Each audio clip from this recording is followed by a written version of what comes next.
Hola, mi nombre es Juliana Rodríguez, soy periodista. Esta es una producción de La Voz del Interior, de Vía País y de los Andes, y en esta oportunidad vamos a hablar un rato de varios temas con Felipe Piña. Hola Felipe, ¿cómo te va? ¿Qué tal? ¿Cómo estás? ¿Qué decís? Bien, gracias y bienvenido. Eh, Muchas gracias. Tenemos no mucho tiempo, hay muchos temas interesantes, sobre todo en estos contextos en los que vivimos, para hablar con vos. Quería empezar un poco a que charlemos sobre la reedición de tu libro de Manuel Belgrano, que cumplen 200 años de su muerte. Eh, y el libro, en numerosas oportunidades en los capítulos, hace hincapié en todos los temas o todos los aspectos de su vida política y de su vida personal que han quedado afuera del retrato estándar, un poco impulsado por el relato escolar sobre el creador de la bandera. ¿Cuáles te parece que han sido los temas más importantes que impulsó o de los cuales fue un agente clave del grano que hemos pasado por alto? Bueno, a mí me gusta llamarlo padre fundador, ¿no? Porque es como, viste, la palabra prócer aleja mucho, y me parece que es eso, ¿no? Es uno de los primeros que pensó la patria, desde su lugar en el consulado, que era un organismo colonial, destinado a promover las artes, la industria, el comercio, por lo menos en teoría, y él se lo toma muy en serio, esa designación, en 1794, cuando él viene de España, de recibirse con medalla de oro en Salamanca.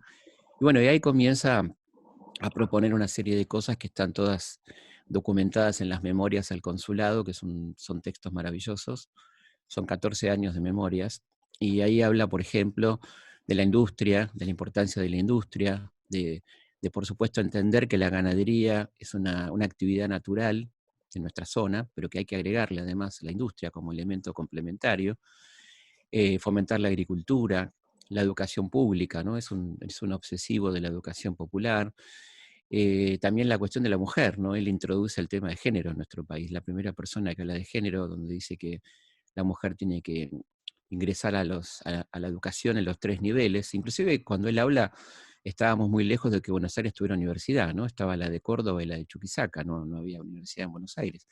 Así que llama la atención, ¿no? Esta preocupación, porque esa universidad, cuando esté, sea una universidad mixta, que admita también a las mujeres, la preocupación por el medio ambiente, el cuidado de los ríos, el cuidado de la contaminación de los ríos, la rotación de los cultivos, el tema de los suelos, ¿no?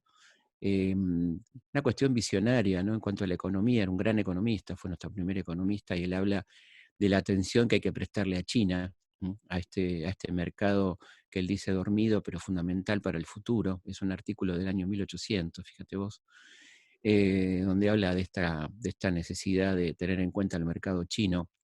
Y después no es un hombre que se queda en teoría, ¿no? Porque cuando él recibe el premio millonario de 40.000 pesos oro, que era una fortuna, por los triunfos de Salta y Tucumán, lo va a destinar íntegramente a la construcción de escuelas. O sea que aquello que planteaba de la importancia de la educación, él lo pone en práctica cuando tiene algún dinero para hacerlo y tiene las condiciones, porque además es interesante esa donación de 1813, donde él además de alguna manera redacta los reglamentos de la escuela, los programas de estudio, dándole mucha importancia a la educación experimental. Pensá que estamos hablando del año 13, o sea que faltaba mucho para la nueva pedagogía, ¿no? Y él está hablando de que los chicos no estudian de memoria, que comprendan lo que estudian.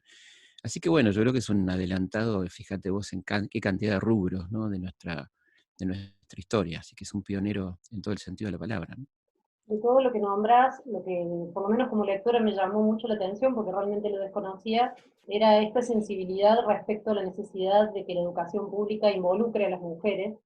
Ujú. ¿Qué aspectos de su vida personal o de su formación o de su vida familiar, hablas también mucho de las mujeres de su familia, crees que Sí. fueron clave para que él tuviera este pensamiento? Yo creo que es muy importante el rol de la madre. La madre es una persona muy inteligente, muy lectora. Él cuando le escribe, por ejemplo, le cuenta, en las cartas les cuenta que está leyendo a Voltaire, a Rousseau, a Montesquieu, evidentemente sabiendo que la madre sabía de quién estaba hablando, lo cual habla de algo muy extraño, porque pensaba en 1794, una mujer un poco antes, 1792, 1793, una mujer en la colonia que tenga acceso a ese tipo de literatura que está prohibida, por otra parte.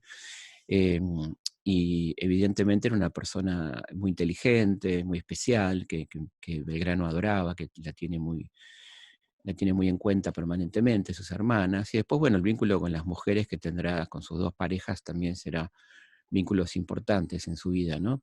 Con ninguna de las dos se puede casar porque son dos mujeres que han sido abandonadas por sus respectivos maridos. Por eso a veces la gente habla diciendo, bueno, ¿por qué no se casó? ¿No? Y sospechando de su sexualidad, todo este tipo de cosas que son tan absurdas y tan poco importantes, ¿no? Porque si lo fuera, si hubiese sido homosexual, ¿cuál sería el problema? Pero no lo era, ¿no? Era un hombre heterosexual que tuvo una vida amorosa intensa con estas dos compañeras que tuvo, que la primera fue María Josefa Escurra, que fue la hermana de Encarnación, con quien tiene su primer hijo, Pedro, que va a ser educado por Rosas y creado por Rosas y Encarnación, con el nombre de Pedro Rosas y Belgrano, y después tendrá un amor también muy fuerte a partir de 1816 con María Dolores Helguera, una joven tucumana, con quien tendrá una hija, Manuela Mónica, ¿no? Pero bueno, siempre él menciona a la mujer, ¿no? Como la dignificación de la mujer, el lugar que debe ocupar en la sociedad, que no tiene ninguna duda que tiene las mismas capacidades intelectuales que el hombre, lo dice muchas veces, ¿no? En distintos momentos de su vida. Y es extraño leerlo hoy, o por lo menos redescubrir hoy esos textos y esos pensamientos en este contexto, sobre todo. Algo en lo que Totalmente. también hace hincapié, también vinculado a justamente este retrato acotado que tenemos de algunos de los personajes de nuestra historia, de personas de nuestra historia, Ujú. es acerca de que él siempre hizo un reclamo salarial por lo que se le debía, en contra Totalmente. de esta idea tan instalada, casi épica o Mm. romántica, acerca de que murió en la pobreza. ¿Por qué es Sí, importante rayar esto? sí, por supuesto, porque yo creo que hay una didáctica de la pobreza, ¿no? Que algunos tenemos que morir pobres para que otros mueran más ricos, o sea que Belgrano no pensaba de esa manera de ninguna forma, ¿no? Él entendía que era justo que le pagaran lo que le debían un dineral, 16.000 pesos de la época, verdadera fortuna, años de no pago de salarios, y él necesitaba ese dinero para atenderse médicamente, ¿no? Y entonces el reclamo es fuerte, lamentablemente infructuoso. Le toca una época tremenda porque él viene a morir a Buenos Aires a principios del 20, cuando hay una plena situación de guerra civil, lo que llamó la anarquía del año 20, ¿no? A tal punto que el día que él muere, Buenos Aires tiene 3 gobernadores, ¿no? Tres y ninguno, porque en definitiva ninguno era reconocido como legal. Así que el día de su muerte pasa inadvertido, porque era tal el caos que se vivía en Buenos Aires que poca gente se ocupó de la muerte de alguien tan importante como Manuel Belgrano, ¿no es cierto? Felipe, ¿consideras que es posible disputar o cambiar el canon del relato histórico, sobre todo el que está instalado desde la educación primaria y la educación secundaria, que es un poco lo que vos con tus libros intentás hacer?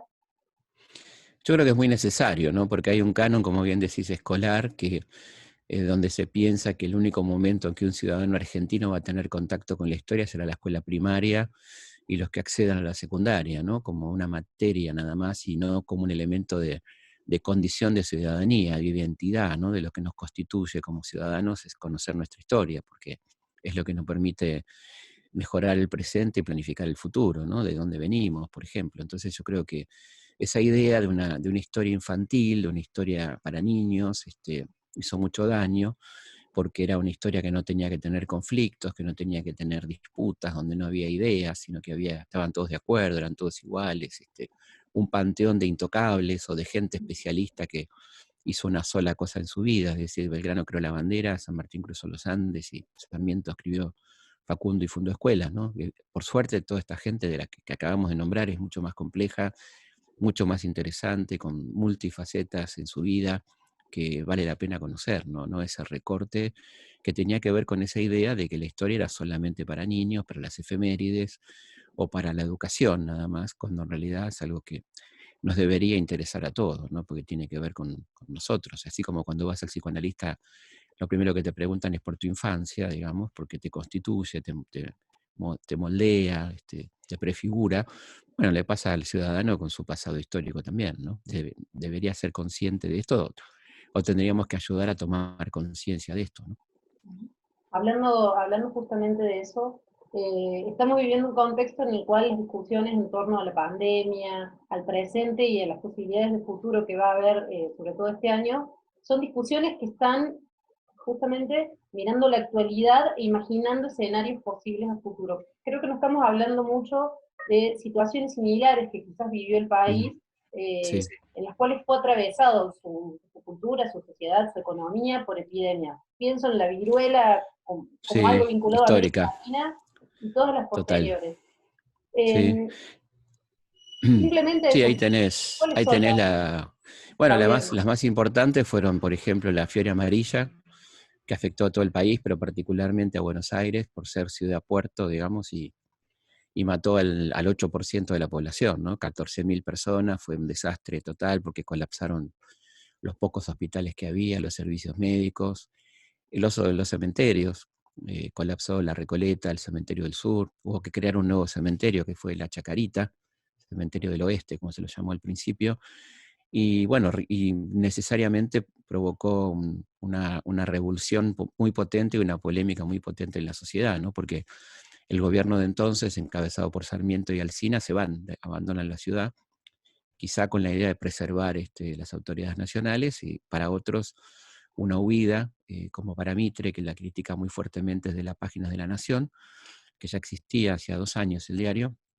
y bueno, es un debate muy fuerte en torno a cómo hay que seguir, y se forma una comisión civil integrada por médicos, básicamente, una comisión de sanidad pública que tiene que enfrentar ese desastre, pero que también pone en juego bueno, la fragilidad del sistema de salud, cómo hay que darle más importancia a las obras sanitarias, a las cloacas, a las aguas corrientes, y en eso mueren verdaderos héroes, ¿no? Algunos integrantes de esta comisión, por ejemplo Roque Pérez, por ejemplo el doctor Muniz, el doctor Argerich, ¿no? Que mueren atendiendo pacientes.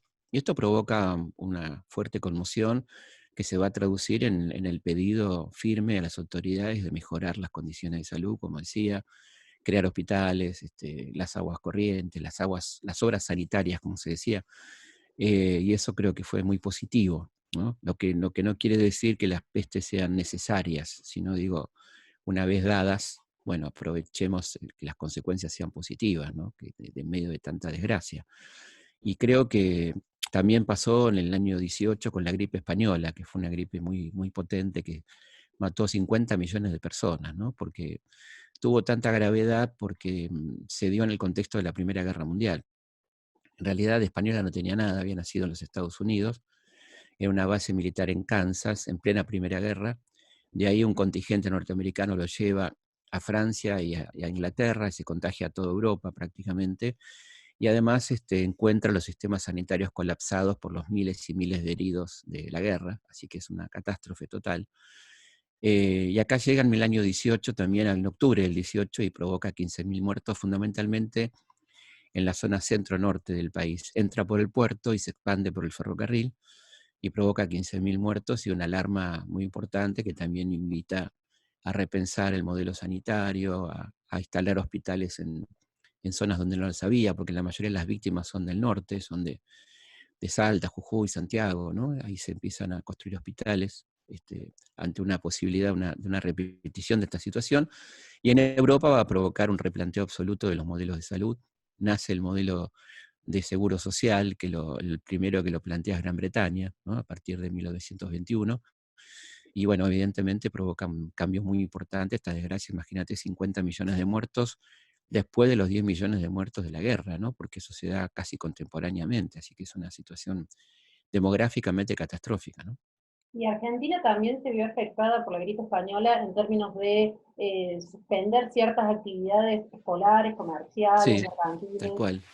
Sí, recordemos que se llama española por un capricho, ¿no? Porque en realidad no es española, sino que nació, como decía, en Estados Unidos, y como estaban en la guerra en ese momento y España no era un país beligerante, entonces las noticias de España llegaban sin censura, mientras que las de Inglaterra, Estados Unidos, Alemania y demás eran censuradas por los mandos militares. Entonces, como las noticias llegaban de España, se decía que la gripe era española, cuando en realidad no era española, ¿no? Quedó para todo el mundo española. Y en Argentina, efectivamente, hay restricciones, hay cuarentenas para todos los barcos que ingresan, hay cierres de teatros y de espectáculos deportivos, de restaurantes, y efectivamente hay una situación que dura varios meses. En total, el cierre durará 3, 4 meses, y el total de la pandemia fue de octubre del 18 en Argentina a julio del 19. Así que fueron bastantes meses, pero de cierre habrán sido 4 o 5 meses, ¿no? ¿Y En esto aquel generaba momento. también alguna situación vinculada a la xenofobia o alguna reacción Sí, social particular? sí, sí, sí, porque la gente en principio lo primero que hace es buscar culpables, ¿no? Como pasa ahora con si es china o si es norteamericana o si es de dónde es. Y acá pasó, cuando empezó la gripe, esta peste va al coronavirus, hubo una cosa contra los chinos, el barrio chino quedó desolado, había una especie de temor frente a los orientales, ¿no? Que en aquella época era más brutal y se manifestaba en agresiones físicas, en ese tipo de cosas, a ciertas colectividades que se suponía que eran portadores de la gripe, ¿no? Cuando en realidad había entrado por barco y se había expandido muy rápidamente, ¿no? En una ciudad con bastante concentración de población como era Buenos Aires, con condiciones de vivienda bastante precarias, en los conventillos, donde vivía mucha gente junta, ¿no? Así que no había en realidad, obviamente, un responsable o un culpable, como siempre se busca en estos casos, ¿no? El chivo expiatorio. Chivo En la expiatorio, exactamente. memoria reciente, quizás no haciendo una historia tan remota, se vino hablando mucho también, hubo mucha gente que se acordó de la polio, de lo que fue el Claro, el brote de polio, polio también en los en el 50 como la 56. última, exacto, como Sí, no, no la última, pero bueno, evidentemente una muy fuerte, ¿no? Porque afectó, y además tremenda porque afectaba a los niños, ¿no? La parálisis infantil, la poliomielitis, que se dio en el 56 en Argentina muy fuertemente, con un Estado que estaba, de la Revolución Libertadora, que estaba muy desorientado en términos sanitarios y que no supo mucho qué hacer al principio, después reaccionó un poco tarde, y bueno, por suerte se pudo introducir rápidamente la vacuna y parar la epidemia, y a partir de entonces irla erradicando, ¿no? Con mucho también de la sociedad civil, a través de ALPI y otras instituciones que hicieron mucho, se pudo dar la vacuna, primero la de sal, después la Sabin oral, que los mayores que nos están viendo se deben acordar del terroncito de azúcar, una vacuna que se daba por boca y que era muy amarga, y te la daban con un terrón de azúcar para que la soportara, se daba en las escuelas, ¿no? Eh, bueno, y por supuesto creo que una que no se fue todavía, una pandemia que no se fue, es el HIV, ¿no? Que arrancó en el 80 y que lleva ya 30 millones de muertos, ¿no? Se han mejorado mucho, hay retrovirales, hay avances muy importantes, pero sigue siendo una pandemia de permanencia notable, ¿no? A nivel universal prácticamente. Y bueno, después tuvimos la aviar, la H1N1, ¿no? Que fueron donde la gente se debe acordar del 2009, el alcohol en gel y todas esas cosas, esos cuidados que había que tener en aquel momento, que fue una gripe muy fuerte y complicada también, ¿no? Sí, sí, me parece que también quedan registros culturales de los efectos que tuvo dentro de la población cada uno de esos momentos. El Totalmente. otro día me sorprendía leer, por ejemplo, que el hábito de pintar con cal los árboles y los bordes de las Claro, casas viene de una las idea que había, casas, exacto, en la época de la polio, sí. una idea cuando no se Bueno, y ponerle a los chicos, claro, cuando no sabes, y aparte con un estado medio ausente, como había en ese momento, la gente recurría a lo que suponía que podía servir, como por ejemplo el alcanfor, que se le ponía a los chicos, la bolsita de alcanfor, que se suponía que paraba el contagio, todo ese tipo de cosas, hasta que, bueno, por suerte llegó la vacuna muy rápidamente y se pudo frenar esa epidemia que fue tremenda, ¿no? Las imágenes de los chicos en los pulmotores, una cosa muy espantosa. Y bueno, y después, por supuesto, a nivel de la humanidad, yo creo que hay muchos registros. Fíjate que la primera pandemia de la que tenemos registros es de 430 antes de Cristo, ¿no? Que es la peste de Atenas, que es la que le da el nombre de pandemia, que quiere decir todo el pueblo, pandemos, ¿no? Todo el pueblo. O sea, es algo que afecta, no tiene por qué ser mundial. El concepto de pandemia es una enfermedad que afecta a mucha gente, ¿no? A los pueblos, básicamente, ¿no?